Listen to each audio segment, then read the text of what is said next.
Hello everyone, I Jhala Patel from LC Institute of Engineering and Technology in the Department of Electronics and Communication. Welcomes you to the session of electromagnetic theory. Today we are going to discuss about Unit 6, that is transmission line, with topic transmission line parameters. So in the last session we have discussed about the various transmission line parameters like resistance, inductance, capacitance, etc. So in this session we will discuss about the transmission line equations. We already discussed some voltage and current terms by applying KVL and KCL law in the last session. So now let's continue with that particular equation of voltage and current and how the final equation will be derived from the V of Z plus delta ZT and I of Z plus delta ZT. Okay.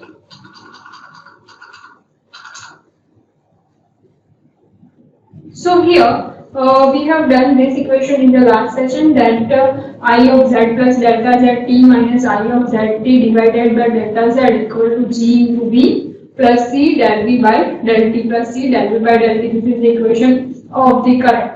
Same way, the voltage equation is like this: V of Z plus delta ZT minus V of ZT upon delta Z IR plus L d del I by del T as a function of ZT. Okay. So this is our voltage equation and this is our current equation. So now we have the equation of voltage and current. So what we have to do is we have to do the limit delta Z tends to 0. Same way as we have done for the voltage equation, we have to do the same thing for the current equation as well. So for that case, it will be minus del I by del Z as a function of ZT equal to G into V ZT plus C del V by del T as a function of ZT. Okay. So this is one equation regarding the current term. Since the components are harmonically varying, minus del V by del Z equal to R plus J omega L I. We have taken the case of del V by del T and del I by del T. So in this case, del I by del T and del V by del T can be written in terms of J omega term. Whenever there will be a change in voltage or change in current, we will write one J omega term over there. So it will denote that the time is changing. So that's why here the frequency change will occur and that frequency change will be in place of angular frequency. Okay. So that's why these two equations, equation number 6 and 7 are like minus del V by del Z R plus J omega Li and minus del I di by dz R plus J omega T V. So we have these two equations. Now if we differentiating equation number 6, if we remember this equation number 6, now if we differentiate this equation number 6 with respect to del Z, then it will be minus del square V upon del Z square equal to R plus J omega L. This term is constant, so it will be out of the differentiation, so R plus J omega L as it is and del I by del Z. So we have the value of di by dz, that is our G plus J omega Cv. So let's put this value in there after differentiating equation number 6. So it will become like this,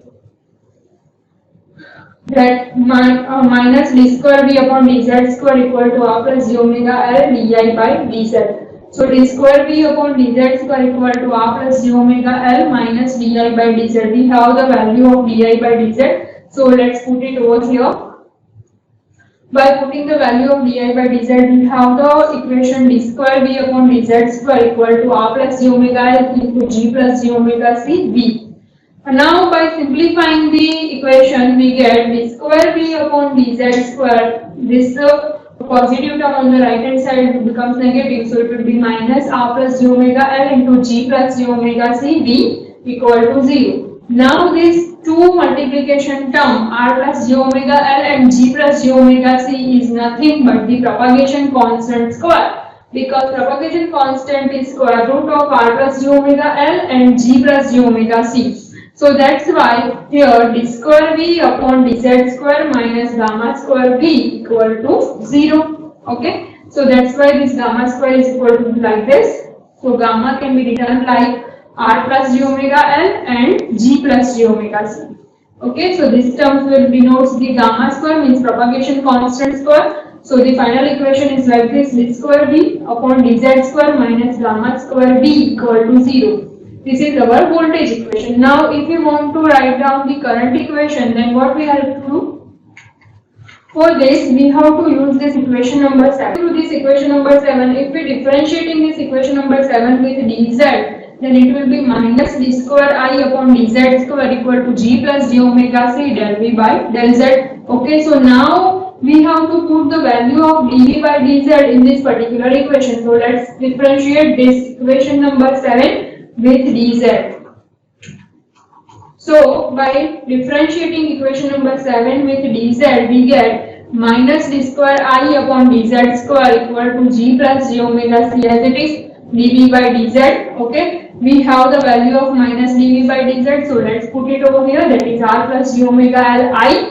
So again there is a 2 multiplication term, that will be the r plus j omega l and g plus j omega c. So now for the d square I upon dz square, where we have 2 multiplication term r plus j omega l and g plus j omega c. This will denotes nothing but the gamma square, that will be the propagation constant square. Okay, so the equation will becomes like this: d square I upon dz square equal to r plus j omega l into g plus j omega c I. Again this r plus j omega l and g plus j omega c is nothing but the propagation constant square, and it will be like this: d square I upon dz square minus gamma square I equal to 0. This is the transmission line equation for current. So we have two equations for the transmission line: d square v upon dz square minus gamma square v equal to 0, and d square I upon dz square minus gamma square I equal to 0. This is the transmission line equation for current.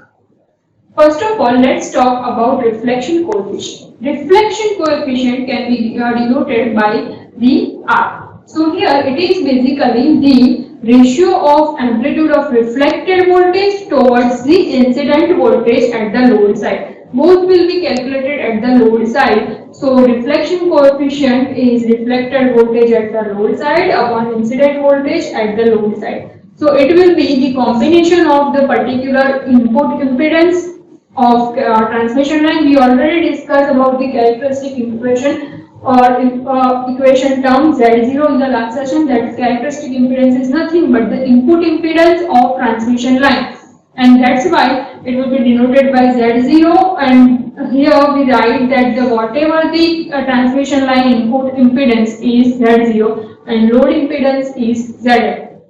So reflection coefficient is reflected voltage ZL minus Z0 upon ZL plus Z0. Now let's take the different cases of it. We already know that the original reflection coefficient equation is ZL minus Z0 upon ZL plus Z0. So now if we put ZL equal to Z0 in this equation, then in place of ZL, if we put Z0, then Z0 minus Z0 will become 0. That means reflection coefficient will become 0, means no reflection occurs in the transmission line. Okay. Now when ZL equal to 0, when ZL becomes 0, the reflection coefficient will become 0 minus Z0 upon 0 plus Z0. So Z0 and Z0 will be cancelled out and reflection coefficient is minus 1. So it will denote that we can write this equation in terms like this, with one amplitude and phase shift of 180 degree, and that's why reflection coefficient over here is minus 1. In the third case, when ZL equal to infinite, reflection coefficient can be, we cannot write in place of ZL infinite, so we will do one thing, that we will divide the whole equation with the ZL and then we put the value of ZL, so that we can say that 1 upon infinite is 0 and we can easily put that value, but we cannot do the algebraic subtraction of infinite minus Z0 infinite plus Z0. So that's why we do one thing, we divide the equation or the numerator and denominator with the ZL. So here reflection coefficient ZL minus Z0 upon ZL plus Z0, we divide it with the ZL. So ZL upon ZL is 1. So 1 minus Z0 upon ZL upon 1 plus Z0 upon ZL. 1 upon ZL will become, means 1 upon infinite will become 0. So 1 minus 0 and 1 plus 0. So that's why reflection coefficient is 1 with magnitude and phase is 0. So what will be the conclusion from these three cases? That the magnitude can be vary from maximum 0 to 1 and phase shift can be 0 to 1. In terms of value, if you want to write down, it will be -1 to 1 in case of reflection coefficient. Because if you don't want to write down in terms of this polar form, you can write it like the original amplitude of reflection coefficient is -1, 0 and 1. Okay, so that's also fine. Or either you can write it in terms of magnitude and phase. Now let's talk about the one important parameter, that is return loss. Return loss depends on the reflection coefficient. Whatever the loss is caused by the reflection coefficient will be denoted like -20 log of reflection coefficient, and it is always measured in terms of decimal, means dB. Now let's take one example related to it. In this example, consider the problem statement that a generator of 1 volt 1 kilowatt supplies power to the 100 meter open wire transmission line that is terminated with 200 ohm resistance. Different parameters value of R, L, C and G, resistance, inductance, conductance and capacitance is given, and you have to find the characteristic impedance, propagation constant, attenuation constant. And so here this resistance, inductance, conductance and capacitance values are given. You have to measure the different 4 parameters. So let's start with the Z0. Z0 is our characteristic impedance. It is under root of R plus j omega L plus upon G plus j omega C. We have all the value, but before entering the values in this equation, you have to first find out the angular frequency, that is omega. And omega is equal to nothing but 2 pi f. F is given, that is 1 kilohertz. So 2 pi into 10 raised to 3. So omega will give you the answer 6283.18 radian per second. Okay. Now for the R plus j omega L, R is given 10.4 plus j, omega is 6283.18, L is 0.00367. Okay, so 10.4 plus j 23.059. If you convert this real and imaginary part in the polar form, then it will be 25.29 with angle 65.72. So this is our R plus j omega L in polar form. Now if you want to calculate the denominator part, that is G plus j omega C, then G is 0.8 into 10 raised to -6 plus j, omega is our 6283.18 into C is 0.0083 into 10 raised to -6 because it is given in the microfarad, that's why this 10 raised to -6 is there. So if you simplify these values, then you get the answer in the polar form. You can easily convert the real and imaginary part into polar form by taking the square root and square of individual component. Like if you want to get this 5.24 into 10 raised to -5 value, you have to do one thing, that square root of 0.8 into 10 raised to -6 square plus 5.24 into 10 raised to -5 square. So this will gives you the polar forms magnitude, and for getting the polar forms in angle, you have to do the tan inverse of the imaginary part and real part, means tan inverse of 5.24 into 10 raised to -5 upon real part means 0.8 into 10 raised to -6. So this is how you get G plus j omega C. So in short, you get R plus j omega and G plus j omega C. If you put both the values, you get the answer in the polar form as well as in the imaginary part, real and imaginary part. So this is about Z0 value. If you compare this Z0 with propagation constant, means again you have two equation, R plus j omega L and G plus j omega C. So if you put both the answers, R plus j omega L and G plus j omega C, you get the answer of propagation constant. You get this by multiplying the magnitude terms and by taking the square root. For simplifying the angle term, you have to do the addition, means 65 plus 0.72 plus 89.18126 divided by 2. Why divide by 2? Because this is square root. So this will give you 77.42. Again, if you want to write down the real and imaginary part, you can do this by like this. So propagation constant's original equation is alpha plus j beta. If you compare this equation with alpha plus j beta, so you get alpha as 0.004793 and beta is 0.0355. Okay, so this is about alpha and beta of the transmission line.